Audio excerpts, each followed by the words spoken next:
the surgeries we often perform is called an anterior cervical discectomy infusion, or ACDF. What I talk about now should in no way contradict what I would tell you in person or one of the other surgeons, but just as a general guideline, this is the basics of that procedure. For an ACDF, the first thing we do is we bring you into the hospital, take you to the operating room, and put you to sleep. You're then hooked up to neurological monitoring. That's an outside group that comes in and hooks you up to wires, and they are monitoring the nerves, including the spinal cord, throughout the surgery. It's just an extra layer of safety. Once you're asleep, we make an incision that's right there on your neck, usually eccentric to the right side.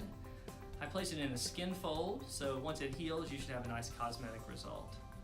I then dissect down until you can see the front of the spine, basically the area that I'm showing you between my thumbs. And then under a microscope, I drill out that bad disc all the way down until we take away the bone spur. That's why we're there, is to unpinch the spinal cord. And I don't leave until that's done. Well, now there's a space that used to have a disc. At this point, what I do is I put a plastic O-ring where the disc used to be. It's filled up with some crushed up bone material.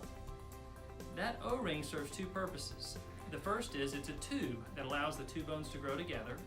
The second is it's a shim that keeps those bones nice and separated because they've collapsed over time. And the last thing I do is put a little plate on the front to hold it all together so that it can fuse and heal.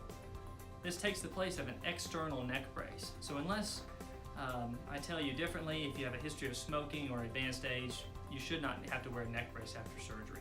We do this all under X-ray guidance, and after I'm finished, I wash it out with antibiotic solution and close you up. The next morning, there's usually a drain to remove and then one stitch to remove. Once the stitch is removed, we replace it with Band-Aids, and at that point, everything else is under the skin.